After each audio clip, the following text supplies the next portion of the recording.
وبركاته.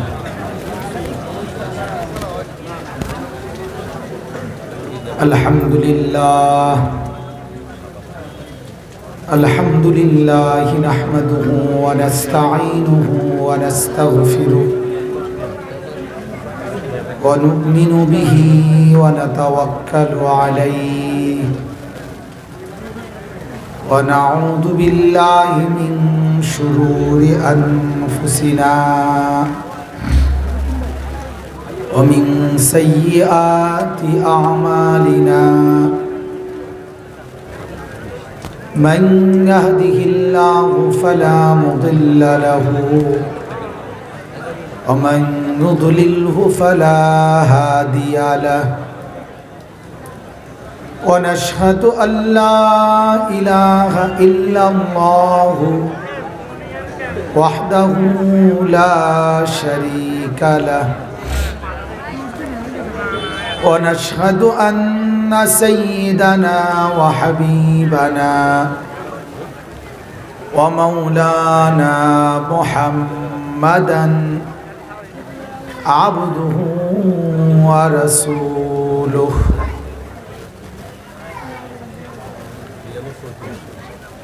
أما بعد فأعوذ بالله من الشيطان الرجيم بسم الله الرحمن الرحيم يا بني آدم خذوا زينتكم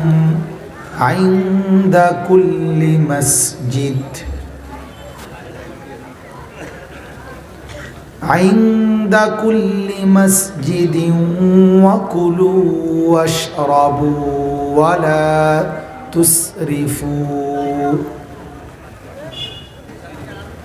إنه لا يحب المسرفين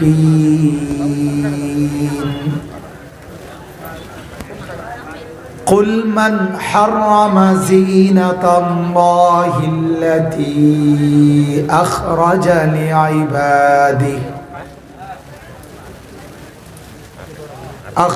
لعباده والطيبات من الرزق قل هي للذين آمنوا في الحياة الدنيا خالصة يوم القيامة كذلك نفصل الآيات لقوم يعلمون قل إنما حرم ربي الفواحش ما ظهر منها وما بطن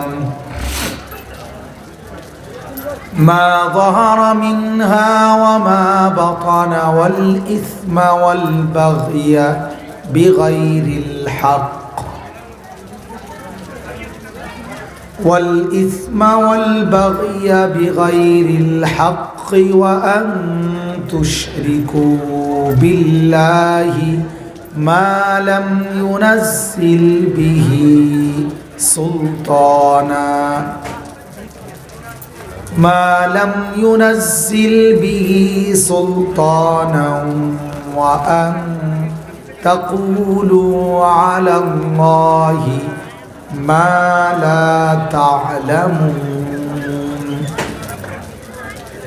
ولكل أمة أجل فإذا جاء أجلهم لا يستأخرون ساعة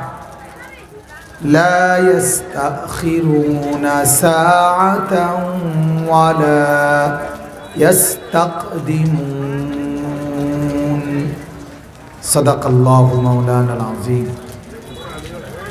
وقال النبي صلى الله عليه وسلم ما رأيت مثل الجنة نام طالبها وما رأيت مثل النار نام هاربها وقال النبي أيضا اتق المحارم تكن أعبد الناس اللهم صل على محمد وعلى آل محمد كما صليت على إبراهيم وعلى آل إبراهيم إنك حميد مجيد اللهم بارك على محمد وعلى آل محمد كما باركت على إبراهيم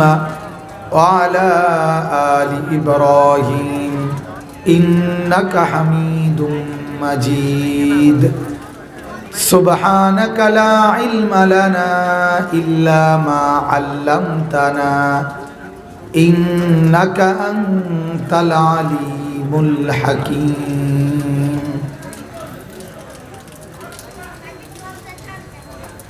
الحمد لله আল্লাহ পাক রব্বুল ইজ্জত জুল জালাল ওয়াল ইকরামের ফজল করম রব্বুল আলামিনের অপরিসীম ইহসান মেহেরবানি দয়া আল্লাহ তাআলা আমাদেরকে আজ 12 নভেম্বর 2021 রোজ শুক্রবার লক্ষ্মীপুর জেলা মান্দারি মিয়াপুর নুরানি হাফিজিয়া মাদ্রাসার উদ্যোগে আজকের এই মুতাবাররাক ওয়াজ মাহফিলে অনেক শ্রদ্ধেয় ওলামায়ে কেরামের উপস্থিতিতে কোরআন ও সুন্নাহর কথা শুনবার উদ্দেশ্যে আল্লাহ তাআলা আমাদেরকে আসবার বসবার সবরের সাথে অপেক্ষা করার তৌফিক দান করেছেন এজন্য সকলেই বলি আলহামদুলিল্লাহ। হযরত উলামায়ে কেরাম দীর্ঘ সময় থেকেই আপনাদের মাঝে আলোচনা করতেছেন। ইনশাআল্লাহ কিছুক্ষণ পরেই আজকের এই মাহফিলে আখিরি নসিহত শেষ বয়ান পেশ করবেন এবং দোয়া করবেন বাংলাদেশের অন্যতম বর্তমান সময়ের বুজুর্গ আমার পরম শ্রদ্ধেয় শায়েখ মুর্শিদ আরিফ বিল্লাহ হাকিমুন নফস আল্লামা মুফতি মুশতাকুন নবী কাসিমি দামাত বারাকাতুহুম। ইনশাআল্লাহ হযরত কিছুক্ষণ পরেই আসবেন। যেহেতু কষ্ট করেছেন মেহেরবানি করে আমি সকলের কাছে অনুরোধ করব হযরতের নসিহত এবং দোয়া অংশগ্রহণ করেই সকলে একত্রেই বাড়িতে যাওয়ার চেষ্টা করবেন। আল্লাহ তাআলা আপনাদের সকলকে তৌফিক দান করেন, সকলেই বলেন আমিন। ছোট্ট একটা অনুরোধ হলো ফাঁকা জায়গাগুলো যদি পূরণ করে বসেন, যিনি পূরণ করে বসবেন তিনি অনেক বড় নেকি পাবেন। বুখারী শরীফের মধ্যে রাসূল পাক সাল্লাল্লাহু আলাইহি সাল্লামের হাদিস বর্ণিত আছে, মান রাআ ফুরজাতান ফাজালাসা ফিহা ফাকাদ আওয়া ইলাল্লাহ। যে ব্যক্তি কোনো দিনই মজলিসে ফাঁকা জায়গা দেখলো অতঃপর নিজে তা পূরণ করে বসলো, আল্লাহর নবী বলেন সে যেন আল্লাহ তাআলার আশ্রয়ে পৌঁছে গেল, সে যেন আল্লাহর ঠিকানায় চলে গেল। এজন্য ফাঁকা জায়গা পূরণ করে বসা এটা অনেক বড় নেকি এবং আল্লাহর নিরাপত্তায় ঢুকে যাওয়া। হাদিসের মধ্যে আছে, ওই হাদিসটাতেই নবীজি সাল্লাল্লাহু আলাইহি সাল্লাম বলছে, আর যেই ব্যক্তি কমপক্ষে পিছন দিয়ে হলেও মজলিসকে মিলায়া বসছে, চলে যায় নাই, মান আহিয়া, যে হায়া করছে অর্থাৎ লজ্জা বোধ করছে যে কেমনে চলে যায়, এ কারণে পিছন দিয়ে হলেও বসছে, আল্লাহর নবী সাল্লাল্লাহু আলাইহি সাল্লাম বলেন আল্লাহ তাআলাও তাকে জাহান্নামের আগুনে দিতে লজ্জা বোধ করেন। এরপরে বলছে নবীজি ওমান আরাজা, আর যে ব্যক্তি, এটা আরো উঠাইলে আমি আর শ্রোতা দেখুন না, এইগুলাই দেখতে হবে আমাকে, ঠিক আছে? আরেকটা স্ট্যান্ড দিলে ভাইদের জন্য সুবিধা হইতো মনে হয় নাকি। মূলত আমার শ্রোতাকে আমি দেখা আমার এই জন্যও দরকার, বুঝেন নাই কথা? আপনারাও আমাকে দেখা দরকার, আমিও আপনাদেরকে দেখা দরকার। নজরে বরকত আছে, আপনাদের নজরে আমার বরকত হবে, আমাদের নজরে আপনাদের বরকত হবে, নজরে নজরে বরকত হয়। বলেন আলহামদুলিল্লাহ। তো বলতেছি তৃতীয় নম্বরে আল্লাহ নবী সাল্লাল্লাহু আলাইহি সাল্লাম বলেন, যে পিঠ দেখায়া এরাজ করলো, মানে বিমুখ হয়ে পৃষ্ঠ প্রদর্শন করে চলে গেল, আল্লাহ তাআলাও তার থেকে মুখ ফিরাই নিল। নাউজুবিল্লাহ। তুমি আল্লাহর থেকে মুখ ফিরাই নিলা, আল্লাহ তাআলাও তোমার থেকে মুখ ফিরাই নিল। আর আল্লাহ যদি কারো থেকে মুখ ফিরায় নেয়, তাকে আর আশ্রয় দিবে কি? আল্লাহ ছাড়া নিরাপত্তা দেওয়ার, আশ্রয় দেওয়ার আছে কে বলেন? কোরআনুল কারীমের মধ্যে আল্লাহ তাআলা বলছেন, যখন ইসরাফিল ফু দিবে, চতুর্দিকে যখন জমিনের মধ্যে কাঁপ উঠবে, আল্লাহর সমস্ত জমিন একত্রে কাঁপবে, কম্পন উঠবে, তখন সবগুলো মানুষ দৌড়াদৌড়ি করতে থাকবে, আর একজন আরেকজনকে বলবে, আইনাল মাফার, পালাবো কোথায়? ভাই আপনার জানা মতে কোনো জায়গা আছে কিনা যেখানে এই ভূমিকম্প নাই, জমিনের কম্পন নাই? কোথায় পালাবো, আশ্রয় নেব?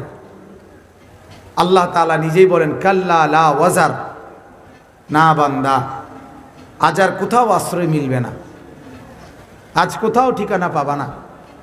ইসরাফিলের ফিউ দিয়ে ফেলছে, জমিনের কাঁপ শুরু হয়েছে, এই কম্পন কাঁপতে কাঁপতে জমিনের সব কিছু উপরে যা আছে সব কিছুকে জমিনের নিচে পৌঁছানো পর্যন্ত আর থামবে না, সব কিছুকে জমিনের তলদেশে মাটির নিচে সব কিছুকে ফেলে দিবে।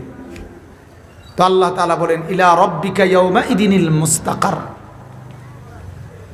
একমাত্র আশ্রয় ঠিকানা শুধুই তোমার রব আল্লাহ তাআলার নিকটে। এজন্য আসলে আল্লাহ থেকে ছুটে গিয়ে, আল্লাহ থেকে আড়াল হয়ে, আল্লাহ পাক থেকে বিমুখ হয়ে আর কোথাও ঠিকানা নেই। লা মালজা ওয়ালা মানজা মিনাল্লাহি ইল্লা ইলাইক, নবী পাক সাল্লাল্লাহু আলাইহি সাল্লামের দোয়া, যে আল্লাহ, যাওয়ারও কোনো জায়গা নাই, আশ্রয় নেওয়ারও কোনো জায়গা নাই, বাঁচারও কোনো উপায় নাই, আপনি ছাড়া। আপনি ছাড়া কে ছাড়া বলেন? আল্লাহ ছাড়া।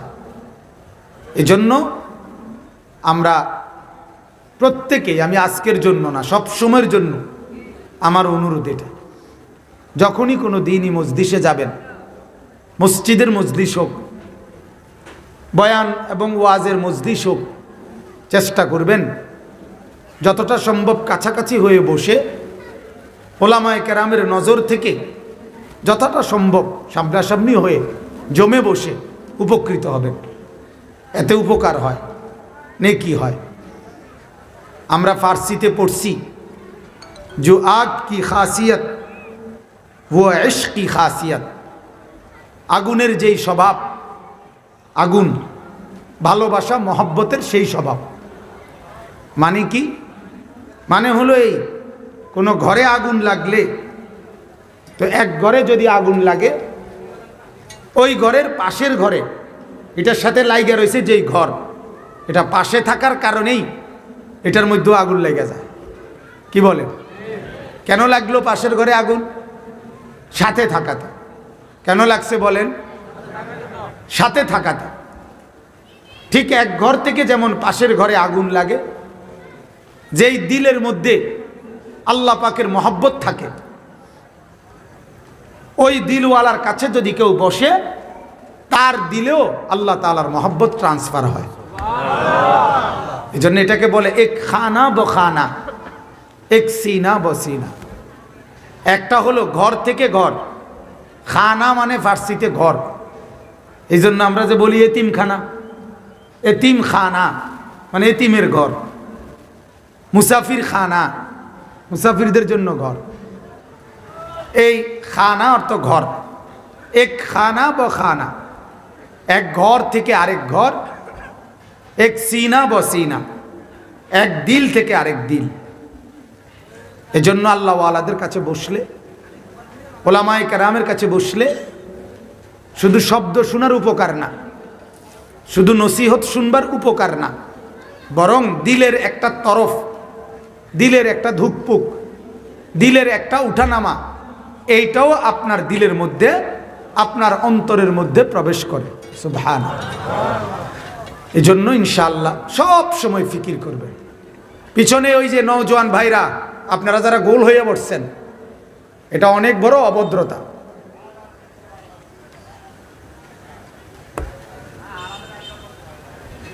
আড্ডা জমানোর কোনো সুযোগ নাই, খামখেয়ালির কোনো অর্থ নাই।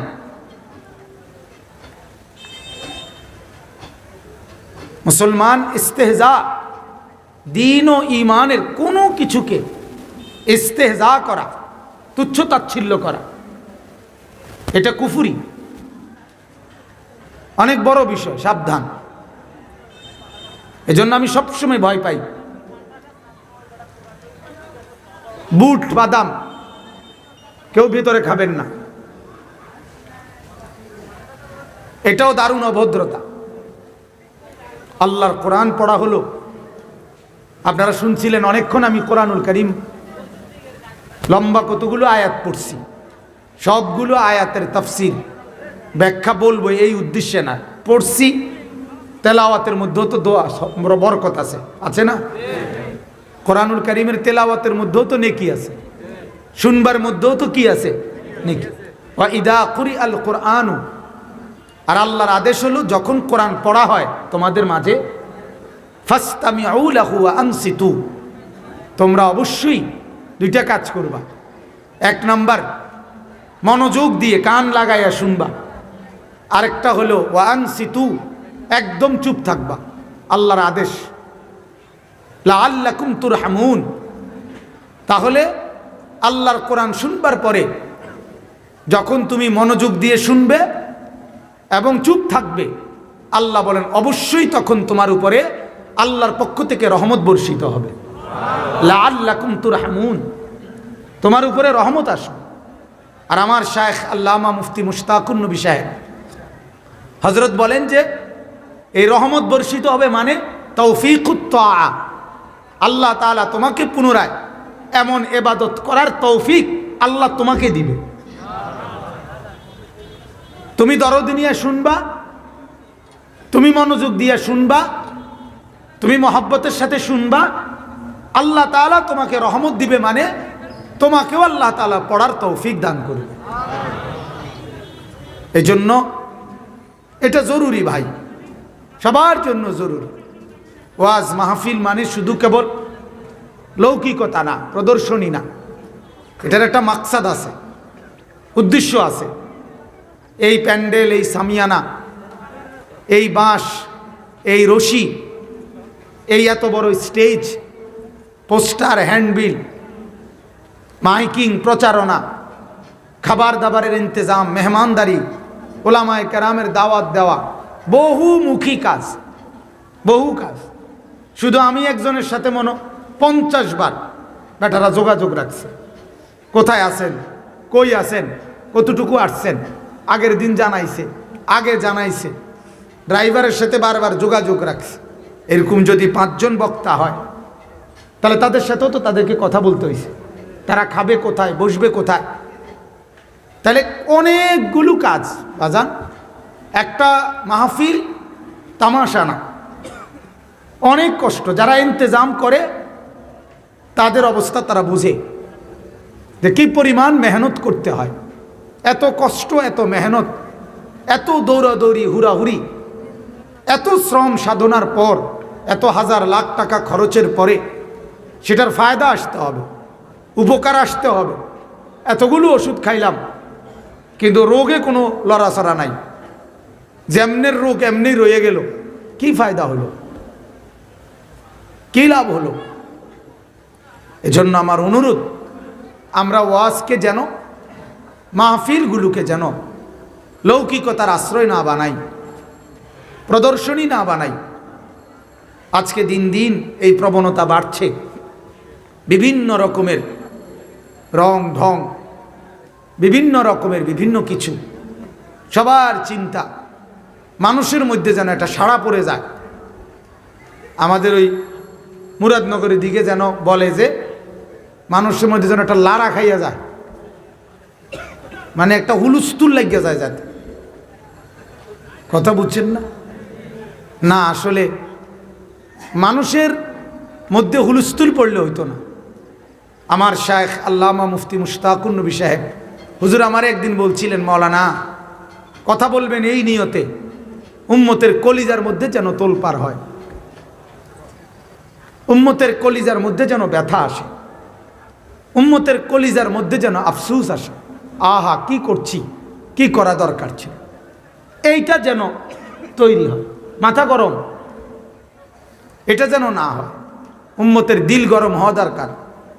হাদিসের মধ্যে আছে, হযরতে ইরবাজ ইবনে সারিয়া রাদিয়াল্লাহু তাআলা আনহু বলেন, হাদিস পরিষ্কার হাদিস, ওয়াজানা রাসূলুল্লাহ সাল্লাল্লাহু আলাইহি ওয়াসাল্লাম, হযরতে ইরবাজ বলেন যে আল্লাহর রাসূল সাল্লাল্লাহু আলাইহি ওয়াসাল্লাম আমাদের মাঝে ওয়াজ করলেন। ওয়াজানা একেবারে ওয়াজ শব্দ ব্যবহার করছে। আমাদের দেশে তো এখন কয় প্রোগ্রাম, সবাই কয় প্রোগ্রাম। আজকে কোথায় প্রোগ্রাম? আমার জিজ্ঞাসা করলে আমি না, আমার কোনো প্রোগ্রাম নেই। কমানে হুজুর ওয়াজ, আমি তো এইটা কম ওয়াজ করলে অসুবিধা কি, মানে এটা পুরানো হয়ে গেছে, বুঝলেন? এটা এখন আর চলে না, এটা প্রোগ্রাম হয়ে গেছে, এটা প্রোগ্রাম, এটা একবারে খুব স্মার্ট হয়ে গেছে। অথচ ওয়াজ এটা কোরআনের শব্দ, কোরআনের শব্দ। আল্লাহ তাআলা বলছে ইয়াইজুকুম লাআল্লাকুম তাযাক্কারুন, ইন্নাল্লাহা ইয়া'মুরু বিল আদলি ওয়াল ইহসান ওয়া ইতাই যিল কুরবা ওয়া ইয়ানহা আনিল ফাহশাই ওয়াল মুনকারি ওয়াল বাগই ইয়াইজুকুম। এই যে ইয়াইজুকুম সূরা নাহলের আয়াত, আল্লাহ বলেন আমি তোমাদেরকে ওয়াজ করতেছি। আল্লাহ বলতেছে বান্দাকে, বান্দা আমি তোমাদের কাছে ওয়াজ করতেছি। তাহলে এটা উত্তম শব্দ না প্রোগ্রাম উত্তম শব্দ? কথা বলেন, এটা উত্তম শব্দ, এটা কোরআনের শব্দ। এবং সাহাবী, এই যে এখন বললাম, সাহাবী সরাসরি বলতেছে ওয়াজানা ওয়াজানা, রাসূল সাল্লাল্লাহু আলাইহি ওয়াসাল্লাম আমাদের মাঝে ওয়াজ করলেন। ফলে প্রতিক্রিয়া কি হলো? সাহাবী বলতেছেন আমাদের প্রতিক্রিয়াটা কি হয়েছে? ওয়াজ করার পরে নবীজি আমাদের প্রতিক্রিয়া কি হলো? সাহাবী বলেন জারাফাত মিনহাল উয়ুন ওয়া ওয়াজিলাত মিনহাল কুলুব। ওয়াজের প্রতিক্রিয়া এই হলো যে আমাদের চোখগুলো থেকে অঝরে পানি ঝরতে লাগলো, আর আমাদের অন্তরগুলো আল্লাহর ভয়ে কাঁপতে শুরু করলো। এটা হাদিসের শব্দ, আল্লাহ রাসূল সাল্লাল্লাহু আলাইহি ওয়াসাল্লাম এটা বলছে। ওই সাহাবী বলছে নবীজির ওয়াজ শুনে আমাদের চোখ থেকে পানি ঝরছে, আর আমাদের দিল আল্লাহর ভয়ে কি শুরু হলো? কাঁপতে শুরু হলো। তখন ওই সাহাবীরা বলেন, আমরা তখন নবীজিকে বললাম ইয়া রাসূলুল্লাহ, মনে হয় এমন ওয়াজ করলেন, বিদায়ী ওয়াজ মনে হয় এমন কথা বললেন যেন আর থাকবেন না আপনি। ইয়া রাসূলুল্লাহ, আরেকবার পাই না না পাই আরেকটু বলেন। নবীজি তখন আবার ওয়াজ করলেন, সুবহানাল্লাহ, আবার বললেন, আবার একবার তো কথা শেষ করছিলেন, আবার আবার বলছেন তিনি। এই কারণে বললাম ওয়াজের প্রতিক্রিয়া এটা। আরেক হাদিসে আছে দজ্জাল মুসলিমুনা দজ্জাতান, সাহাবী বলেন আল্লাহর নবী সাল্লাল্লাহু আলাইহি ওয়াসাল্লাম আমাদেরকে নসিহত করলেন। নসিহত করার কারণে, ওয়াজ করার কারণে আমাদের মধ্যে আমরা মুসলমানরা, সাহাবীরা এই পরিমাণ কাঁদতে শুরু করছে যে কাঁদতে কাঁদতে হেঁচকি, মানে ফুফায়া ফুফায়া কাঁদা, এই হেঁচকি উঠতে লাগলো, ফোঁফানো শুরু হয়ে গেল সকলের মধ্যে। এই ছিল সাহাবায়ে কেরামের ওয়াজ শুনবার প্রতিক্রিয়া, শ্রোতার দিলের হালাত। মুসলিম শরীফের হাদিস, আমি নিজে পড়াইছি। আল্লাহ নবী সাল্লাল্লাহু আলাইহি সাল্লাম একদিন আসরের নামাজের আগ টাইমে, কোন নামাজের আগে? আল্লাহ নবী দাজ্জালের বর্ণনা দিছে সাহাবীদের সামনে মসজিদে, দাজ্জালের ব্যাপারে।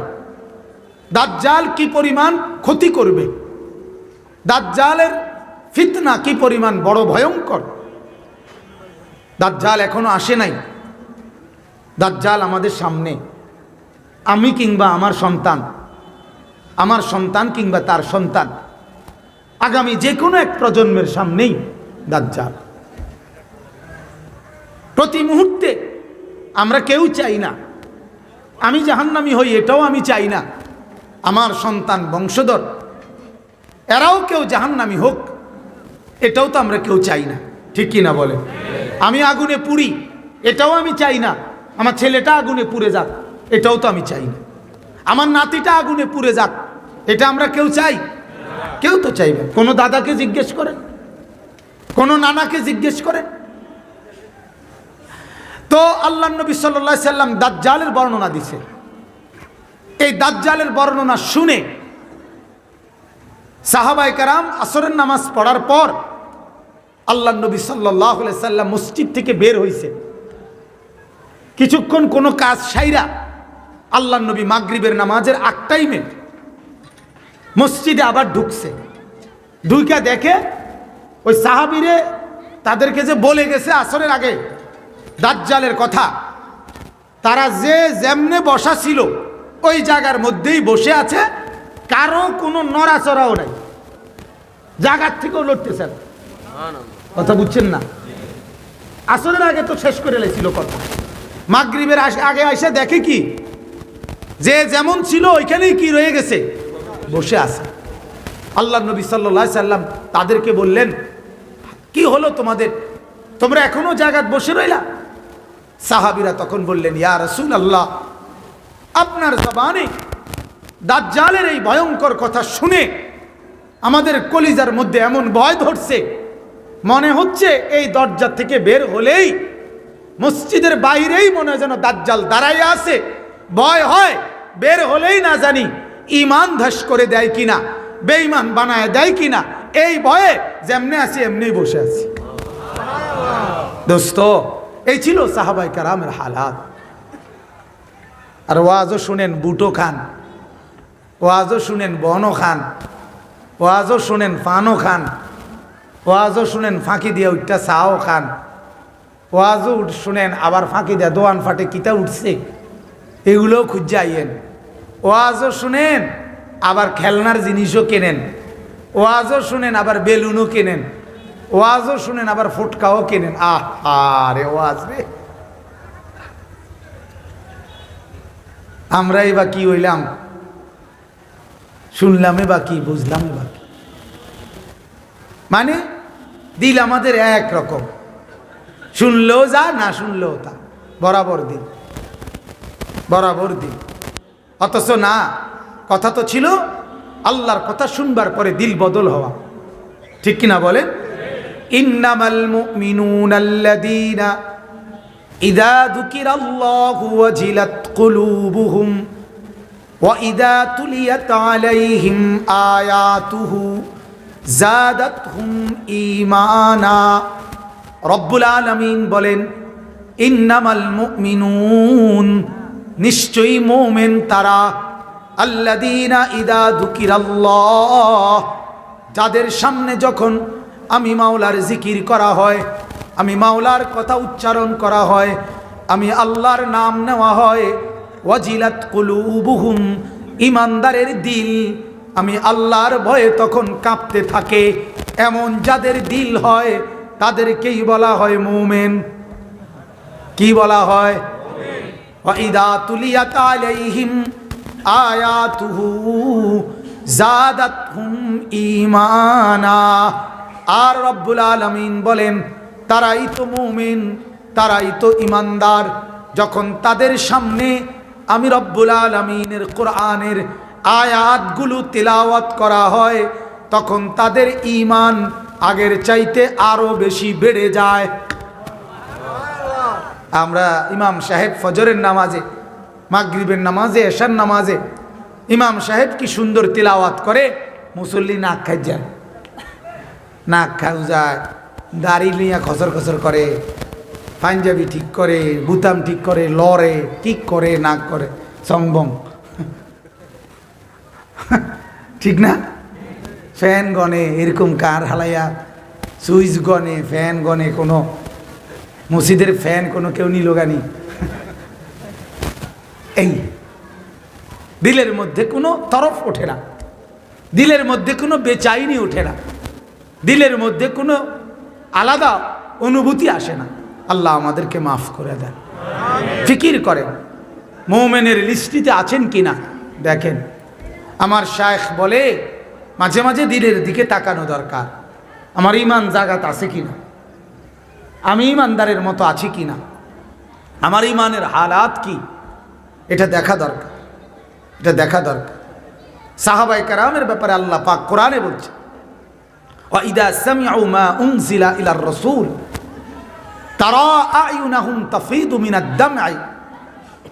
আল্লাহ বলে, আল্লাহ নিজে বলতেছে, নবী আপনার উপরে আমি আল্লাহ যে কোরআন নাজিল করছি, এই কোরআন যখন আপনার সাহাবীরা শুনে তখন দেখবেন দেখেন তাদের চোখগুলো দিয়ে তখন আপনার জবানের তেলাওয়াত শুনে, কোরআন শুনে তাদের চোখ, তারা আয়ুনাহুম, দেখবেন আপনি তাদের চোখগুলো থেকে তাফিদু মিনাদ দামঈ, অঝরে পানি ঝরতেছে।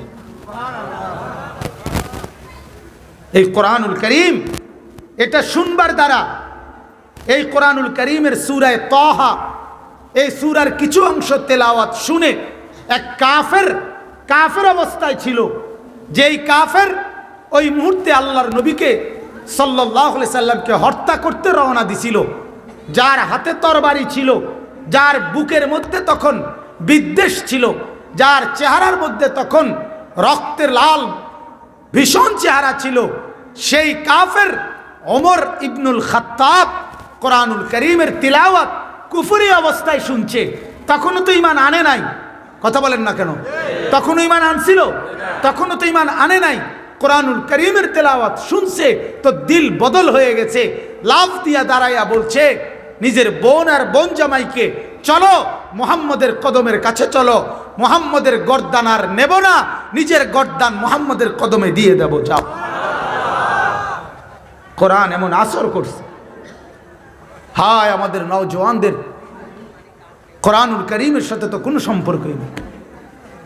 হাজারো মা বোনদের কোরআনুল কারীমের সাথে তো কোনো সম্পর্কই নেই। হাজারো আল্লাহর বান্দা মুসলমান তো জানেও না আল্লাহর কোরআন পড়তে হয়, আল্লাহর কোরআন তিলাওয়াত করতে হয়। আহা, কেন এত অবহেলার শিকার হলো কোরআন আমাদের কাছে? কেন আমরা একজন সাধারণ মুসলমান হওয়ার পরও এই কথাটা কেমনে মুখে বলে, মনে বলে আমি কোরআন পড়তে পারি না, অথচ আমার হায়াত শেষ হয়ে যেতেছে।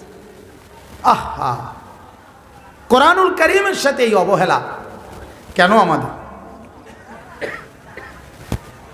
কিতাবের মধ্যে আছে রাসূলুল্লাহ সাল্লাল্লাহু আলাইহি সাল্লামের সবচেয়ে বড় দুশমন উতবা ইবনে রবিআ, আবু জাহেল আবু লাহাবের পরে বড় দুশমন ছিল উতবা।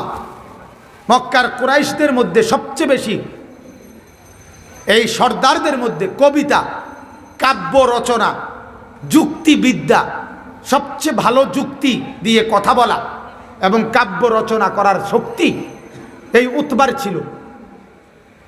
এই উতবা একদিন আল্লাহ রাসূল সাল্লাল্লাহু আলাইহি সাল্লামের কাছে গিয়ে বলছে, মুহাম্মদ তুমি আমাদের একটা ঐক্য ছিলাম আমরা, তুমি আমাদের এই একতাটাকে নষ্ট করে দিছ, তুমি আমাদের মধ্যে একটা বিভেদের পাহাড় তৈরি করে ফেলছো, আমাদের মধ্যে একটা ফাটল তৈরি করে ফেলছো। তুমি কিছু লোক তোমার অনুসারী আর কিছু লোক আমাদের দেবদেবীর অনুসারী, তুমি একটা বড় গ্যাঞ্জাম বাজায় ফেলছো আমাদের সমাজে।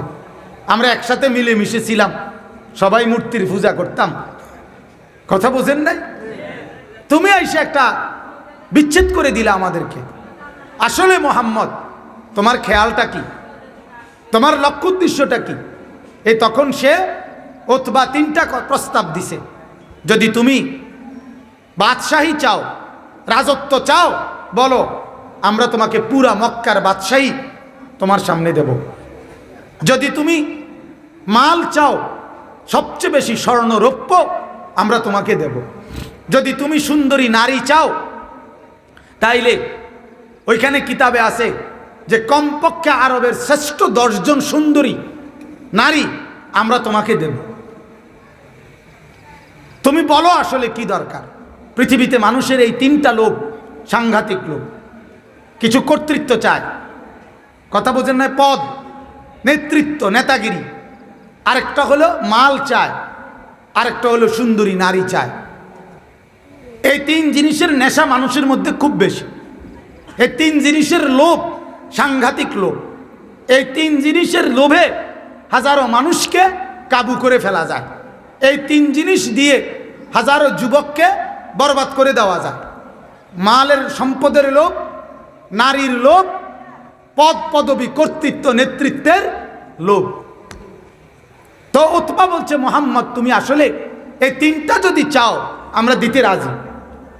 এরপরে বলছে চতুর্থ আরেকটা কথা, যদি তোমাকে কেউ জাদু করে থাকে, জিনে বুতে ধরে থাকে, যার কারণে তুমি এই উল্টা সিধা কথাটি কো, যদি তোমার ব্যবস্থাটা এমন মনে হয়, তোমার কাছে মনে হয়নি চাও, তাইলে বলো, আমরা শ্রেষ্ঠ উজা, শ্রেষ্ঠ লোক মানে কবিরা যাই না, তোমার চিকিৎসা করাবো।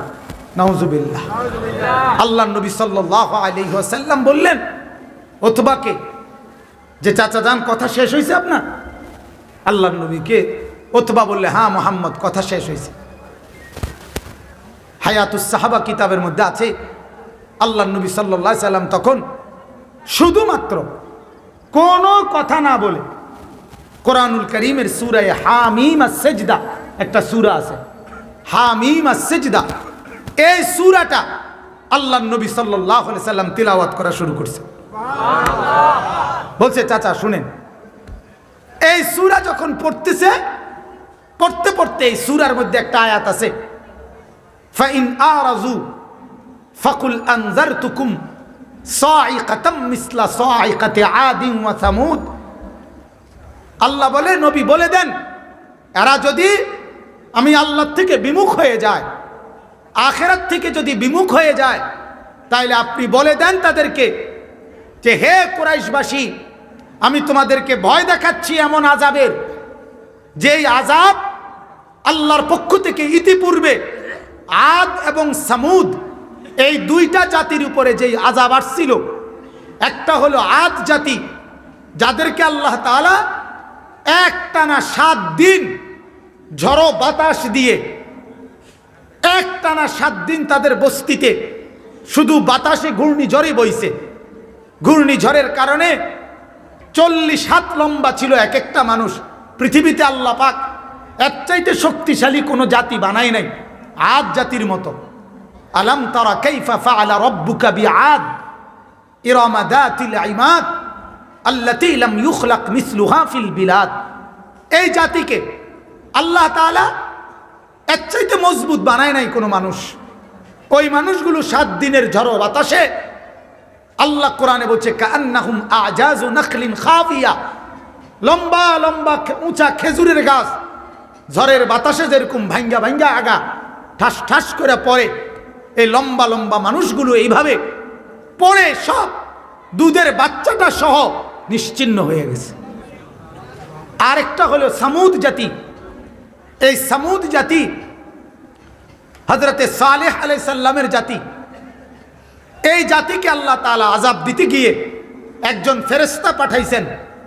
ফেরেশতা একটা চিৎকার দিছে, শুধু একটা আওয়াজ দিছে ফেরেশতা ওই এলাকাটার উপরে, এক চিৎকারে ওই মানুষগুলো সবগুলো তাদের ঘরে যার যে জায়গায় উপর হইয়া পড়ে সেখানেই শেষ হয়ে গেছে। ফাসবাহু ফি দারিহিম জাসিমিন, তারা তাদের ঘরগুলোর মধ্যে উপর হইয়া পড়ছে। এ আল্লাহ কোরআনে এখানে বলছে যে, যদি তোমরা আমার থেকে বিমুখ হও, কুরাইশরা মনে রাখো এই আদ এবং সামুদ এই দুই জাতির আযাবের কথা ওরা জানতো, এরা এই ঘটনাটা জানতো। তো এরা ওই দুই আযাবের মতো আযাব আমি তোমাদেরকে দেব। কিতাবের মধ্যে আছে, এতটুকু পড়াতেই উতবা ইবনে রবিআ আল্লাহ রসুলের মুখের মধ্যে হাত দিয়ে ধরছে, মোহাম্মদ আর পড়ো না, আর আগায়ও না, ভয়ে কাঁপতে শুরু করছে। এরপরে কুরাইশদের কাছে না গিয়ে নিজের ঘরে লম্বা সময় চুপ হইয়া বসেছিল। এরপরে কুরাইশরা আসার পরে বলছে, হায় তুমি যে মোহাম্মদের কাছ থেকে আইসা, তোমার অবস্থা যে পরিবর্তন দেখা যায়। উতবা তখন বলছে কুরাইশদেরকে, হে কুরাইশরা,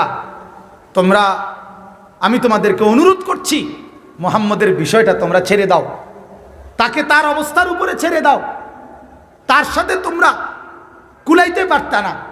সে যেই মালিকের কথা আমারে শুনাইছে, এই কথাটা শোনার পরে আমার কলিজার ভিতরে আমার উপরেও এখন আযাব আসতে পারে, এই ভয়ে আমার শরীর অন্তরাত্মা কাঁপতে শুরু করছে।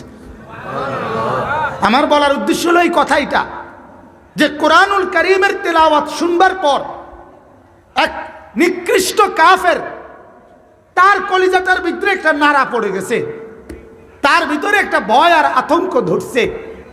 কিন্তু মুসলমান আজ আমরা এমন হলাম, আহা, আমাদের মসজিদে কোরআন শরীফ, আমাদের ঘরে কোরআন শরীফ, আমাদের কিতাব কোরআন শরীফ, আমরা জানি এটা কোরআন, আমরা জানি এটা আমাদের জন্য, আমাদেরকে আল্লাহ এটা পড়তে বলছে, এটা আল্লাহর আদেশ।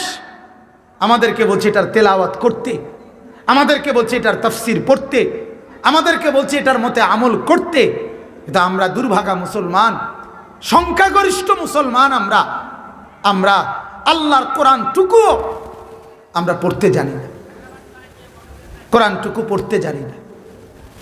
আমরা কোরআনটুকু পড়া দরকার, এই অনুভূতিও আমাদের মধ্যে নাই, এই বিবেকটুকু আমাদের মধ্যে নাই। আল্লাহ আমাদেরকে বুঝ দান করেন, আল্লাহ আমাদের কলিজায় ফাহাম বুঝ দান করেন। কোরআনুল কারীমের মধ্যে আছে, বাপ ওয়াকালার রাসূল ইয়া রাব্বি ইন্না কওমি ইত্তাখাযু হাযাল কুরআনা মাহজুরা। হাসরের দিন আল্লাহর নবী বলবে, হাসরের দিন আল্লাহ বলছে কোরআনের আয়াত, আয় আল্লাহ আমি একটা বিচার চাই। নবীজি বলবে, ইয়া রাব্বি, হে আমার মাওলা, আমি বিচার চাই ওই লোকগুলোর ব্যাপারে, যেই লোকগুলো ইত্তাখাযু হাযাল কুরআনা মাহজুরা, যারা তাদের জীবন থেকে আমার এই 23 বছরের মেহনতের কোরআন, এই কোরআনের পৃষ্ঠার মধ্যে আমার তায়েফের রক্ত আছে, এই কোরআনের মধ্যে আমার উহুদের রক্ত আছে, এই কোরআন কারীম, এই কোরআনের ভার বহন করতে গিয়ে আমি পেটে পাথর বাঁধছি, এই কোরআনের ভার সইতে গিয়ে আমি তায়েফে রক্তাক্ত হয়েছি, এটার মধ্যে আমার 23 বছরের দিবা রাত্রির ঘাম, মেহনত, পরিশ্রম, আমার সব এটার সাথে জড়িয়ে। আল্লাহ আমার এই কষ্টের আমানত হাদাল কোরআন, এই কোরআনকে তারা মাহজুরা, তারা তাদের জীবন থেকে পরিত্যক্ত করে দিছে, জীবন থেকে আলাদা করে দিছে। জীবনে কোনোদিন এরা ধরেও দেখে নাই, পড়েও দেখে নাই, ছুঁয়েও দেখে নাই, পড়তেও চায় নাই। আল্লাহ আমি এদের বিরুদ্ধে বিচার প্রার্থী হলাম, আল্লাহ আমি এদের কাছে বিচার চাইলাম। দোস্ত, নওজোয়ানরা, মুরব্বী বাবারা, আপনারা যারা কোরআন পড়তে পারেন না, আপনারা যারা কোরআন পড়েন না, আপনাদের কাছে আমার প্রশ্ন, ওই রসুলের কাছে আপনারা হাউজে কাউসারের পানি নিতে কেমনে যাবেন? তার কাছে আপনারা সুপারিশের জন্য কেমনে যাবেন? কেমনে? তিনি যদি বলে, উম্মত আমি তো তোর বিরুদ্ধে বিচার প্রার্থী হইছি, আমি তো তোর বিরুদ্ধে এইমাত্র বিচার দাখিল করছি, তুই আমার আমানত, আমার রক্তে ভেজা আমানত এই কোরআনকে তুই ফেলে দিছিলি, পড়েও তো দেখলি না, ছুঁয়েও তো দেখলি না। 23 বছরে 24,000 বার, কয় হাজার? 24,000 বার জিব্রাইল আসমান থেকে নেমে আসছে কোরআনের আয়াত নিয়ে। 24,000 বার। যতবার কোরআন নাজিল হয়েছে, ছোট কিংবা বড়, 1 আয়াত কিংবা 2 আয়াত, 2 শব্দ কিংবা 10 শব্দ, ততবার আল্লাহর রসুলের সমস্ত দেহ মোবারক ঘামে একদম ভিজে গেছে, প্রচন্ড শীত, কনকনে কুয়াশার মধ্যেও আম্মা জান আয়েশা বলছে, বুখারীর হাদিস, একেবারে প্রথম পৃষ্ঠার হাদিস বুখারী শরীফের, ওয়া ইন্না জাবিনাহু লা ইয়াতাফাসসাদু আরাকান, নবীজির সমস্ত দেহ কপাল ঘামে দরদর করে ভিজে গেছে। এত ভারী, এত মজবুত, এত দামি কোরআন আল্লাহ তাআলার কাছ থেকে গ্রহণ করছে উম্মতের জন্য, আপনাদের জন্য। হায়, ফেলে দিলেন আপনারা, আলাদা করে দিলেন। পান, বিড়ি, চা, বিস্কুট, চা দোকানের গপ, হ্যাঁ, কারো হাতে মোবাইল, কেউ ফেসবুক, কেউ ইউটিউব, কেউ টেলিভিশন, কেউ নাটক, কেউ সিনেমা, কেউ বাজার, কেউ মার্কেট, মা বোনদের বেপরদিগি, ছেলেদের নিজেদের মধ্যে আড্ডা, মুরব্বীদের চা দোকানের গপ্প গুজারি, এই কিছু করেই জীবন মানে কোনো রকমে কটা ভাত খাওয়া, জীবন মানে একখান বিল্ডিং করা, ভিতরে বাথরুম, যাতে পেশাব পায়খানার জন্য, কারণ যেখানে যাতে খাইতে পারে, যেখানে মুততেও পারে, যেখানে এখানে, এই জন্য এই সুবিধার্থে ভিতরে বাথরুম। আপনার আর কি জিন্দিগি, যেখানে খানা হেনে বাথরুম, সব সুবিধা একসাথে। কাজে জীবন মানে আর কি কয়টা ভাত খাওয়া, আর অবসরটুকু চা দোয়ানে গপ মারা, ছেলেগুলোর মোবাইল টিপা, মহিলাগুলোর মার্কেটে যাওয়া, বাকিরা যার যে ধান্দায় দুনিয়া সাজাবার, দুনিয়া নিয়ে ব্যস্ততা। আখিরাত কোথায় আমাদের? আমাদের কবর কোথায়? আমাদের পরকাল কোথায়? আমরা মালিকের কাছে প্রতিদিন যে কবরে যাইতেছে, বাপ আপনারা যাবেন না? বলেন না, আপনারা যাবেন না কেউ? আমি তো যাব, আমি তো যাব। হযরত ওমর রাদিয়াল্লাহু তাআলা আনহু বলতেন, কুল্লা ইয়াউমিন ইউকালু মাতা ফুলান মাতা ফুলান। হযরত ওমর রাদিয়াল্লাহু তাআলা আনহু বলতেন, প্রতিদিন ঘোষণা হয়, আজ অমুক মারা গেল, আজ অমুক মারা গেল। ওয়ালা বুদ্দা মিন ইয়াউমিন ইউকালু মাতা ওমর। আর একদিন নিশ্চিত এই ঘোষণা হবে, আজ ওমর মরে গেল, আজ ওমরের মৃত্যু হলো, ওমরের মৃত্যু হলো। হযরত ওমর রাদিয়াল্লাহু তাআলা আনহু প্রতিদিন এই কথা বলতেন যে হায় সেদিন অচিরেই ঘোষণা হবে, এই কিছুদিনের মধ্যেই ঘোষণা হবে একদিন যে ওমর আজ চলে গেল, ওমর চলে গেল। তাইলে আমার বাপ, আপনারা প্রত্যেকেই ফিকির করেন। আমি আসলে আইসেই ঢুকে এখানে একটা হুলস্থুল দেখছি, এই জন্য আমার কাছে মনে হয়েছে যে এটা আসলে এই হুলস্থুল হবে কেন? আমাদের উচিত ইনসাফ হবে, আল্লাহর কথা, দ্বীনের কথা শতভাগ যিনিই বলুক, আসরের পরে যিনি বলছে এটা দামি কথা, জোহরের পরে যিনি বলছে এটাও দামি কথা, মাগরিবের পরে যিনি বলছে এটাও দামি কথা, রাত 12টা বাজে যিনি বলবে এটাও দামি কথা। ওয়াজ মাহফিলের এই প্রধান বক্তা, বিশেষ বক্তা, প্রধান আকর্ষণ, বিশেষ আকর্ষণ, প্রধান আলোচক, বিশেষ আলোচক, আন্তর্জাতিক খ্যাতি সম্পন্ন মুফাসসিরে কোরআন, বিশিষ্ট ইসলামী চিন্তাবিদ, বৈরবের ফুল, যমুনার ব্রিজ, কথা বুঝেন না, আডার বস্তা, হ্যাঁ, এই সমস্ত সংবম ধোকা, এগুলা ধোকা, এগুলা ধোকা। কিসের প্রধান অতিথি আর বিশেষ অতিথি, কিসের প্রধান বক্তা আর বিশেষ বক্তা? সব এক আরশে আজিমের মালিকের গোলাম সব। আমিও মুখাতব, আপনারাও মুখাতব, মানে আমিও এই শব্দগুলোর সম্বোধন আমাকেও আপনাদেরকেও, কথা বুঝেন নাই? এখন এই কোরআনের প্রতিটা আমি বসছি আর কি, আলোচনা মুজাকারার স্বার্থে আমরা বসলাম আর কি, কিন্তু মূলত কোরআনের প্রতি হরফের সম্বোধন আমাকেও আপনাদেরকেও, ঠিক কিনা বলেন? কোরআনের কোন আয়াত আপনাদের জন্য শুধু, আমার জন্য নয়, সেটা কি? কোন পৃষ্ঠাটা? আছে কোন শব্দ এটা? মুহাম্মদুর রাসূলুল্লাহ সাল্লাল্লাহু আলাইহি সাল্লাম, ওনাকে পর্যন্ত আল্লাহ বলছে ওয়া'মুর আহলাকা বিস-সালাত ওয়াসতাবির আলাইহা, কোরআনের আয়াত। আল্লাহ নবীকে বলছে আপনি আপনার পরিবারের সদস্যদেরকে নামাজের আদেশ করুন, ওয়াসতাবির আলাইহা, আপনি নিজেও নামাজের উপরে মজবুত থাকুন। ওনাকে বাদ দিয়ে বলছে? কথা বলেন। হ্যাঁ, আল্লাহ আমাকে বলছে ইয়া আইয়ুহান নাস উবুদুল্লাহ, হে মানুষ তোমরা আল্লাহর ইবাদত করো। নবীকেও বলছে ওয়াবুদ রব্বাকা, আপনি আপনার রবের ইবাদত করুন। কোরআনের আয়াত।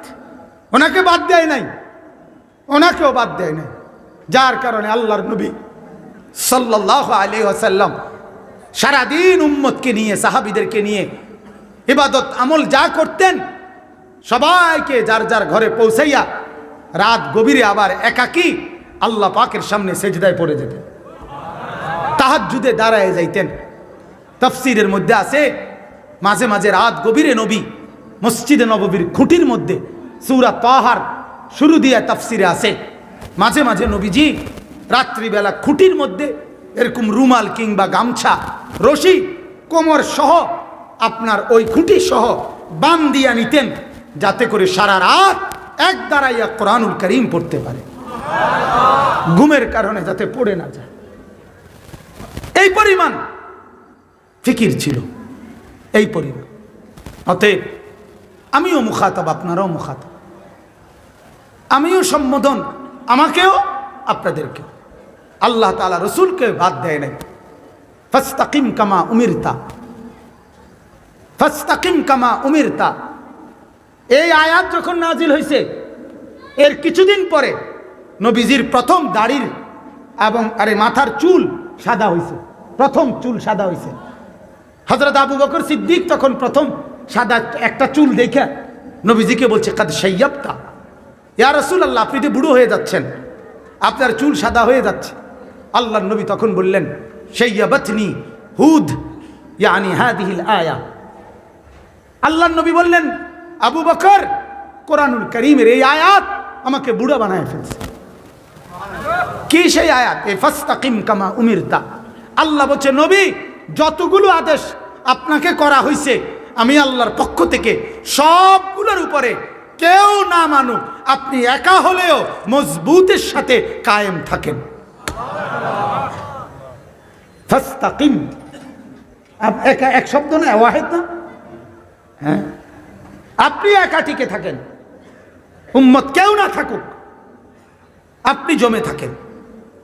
এজন্য হুনাইনের যুদ্ধে, নবীজির জীবনের একটা যুদ্ধের নাম ছিল হুনাইনের যুদ্ধ, মক্কা বিজয়ের পরে। যে যুদ্ধে নবীজির সাথে সাহাবী ছিল 12,000, কাফের ছিল মাত্র 4,000। নবীজির জীবনে একটাই কেবল যুদ্ধ, এই যুদ্ধের নাম হুনাইনের যুদ্ধ। কি নাম? হুনাইন। কোরআনও ব্যবহার আছে শব্দটার। তো এই যুদ্ধে কাফের কম ছিল, মুসলমান বেশি ছিল, এটাই একটা যুদ্ধ। কাফের হইল মাত্র 4,000, মুসলমান হইল কি 12,000। এই নতুন, এর মধ্যে নতুন মুসলমান ছিল 2,000 নও মুসলিম। ওরা যখন যুদ্ধে যায় তখন এই নিজেদের মধ্যে একটু আলোচনা করছে যে আজকে 313 1000 সোয়াইয়া লাইছে, 700 জন 3000 এক কিনার করে লাইছে, আর আজকে 12,000 আমরা, আর ওরা নাকি 4,000। আজকে তো প্রথম রাউন্ডে নাই, বুঝেন না?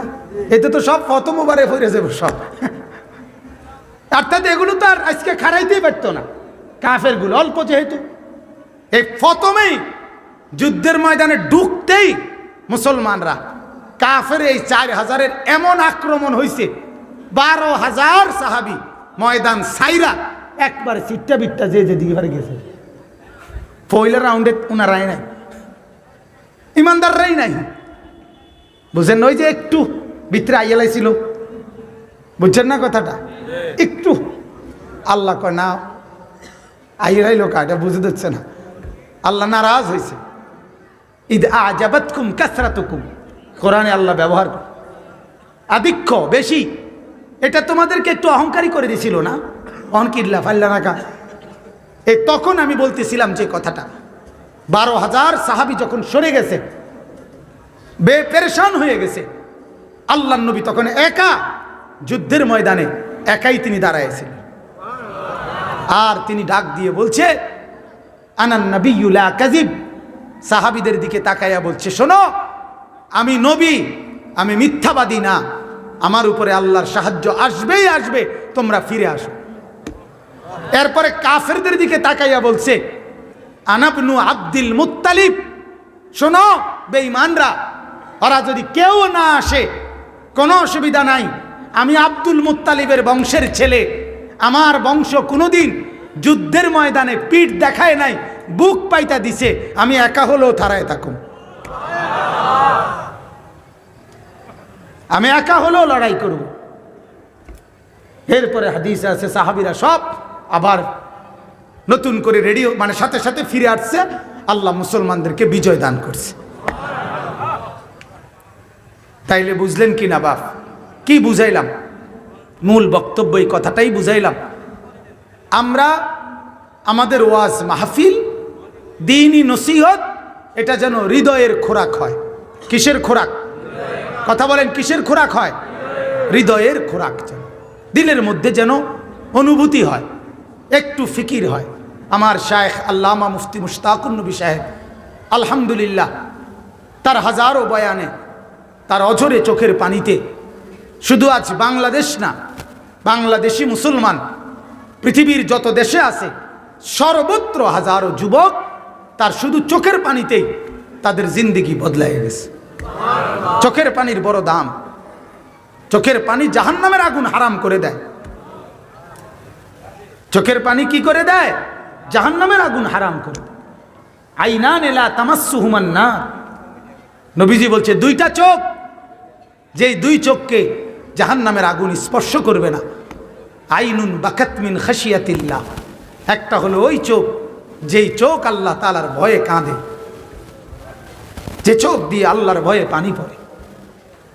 আল্লাহর নবী সাল্লাল্লাহু আলাইহি ওয়াসাল্লাম বলছে 7 ধরনের ব্যক্তিকে আল্লাহ তাআলা তার আরশের নিচে ছায়া দান করবেন। শুনছিলেন না কথাটা? কথা বলেন না। কয় ধরনের? 7 ধরনের ব্যক্তিকে।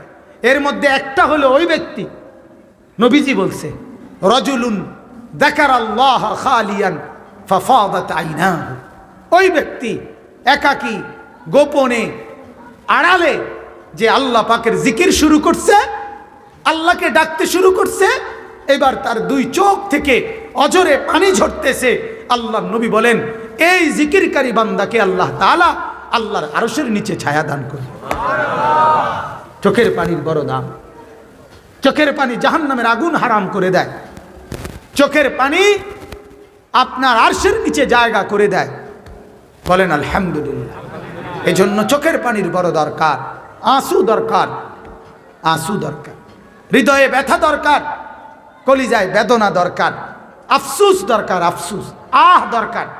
বাহ বাহের চাইতে মানে খুব হইছে, খুব হইছে, বিরাট কিছু, এর চাইতে আফসুস বেশি দরকার। যে আহা কি করছি, জীবনটা আমার কেমনে গেল, জিন্দিগি আমার কেমনে শেষ হয়ে যাচ্ছে, আমার নামাজ কোথায়, আমার রোজা কোথায়, আমার সেজদা কোথায়, আমার জিকির কোথায়, আমার তেলাওয়াত কোথায়, আমার আখিরাত কোথায়, আমার কবরের প্রস্তুতি কোথায়।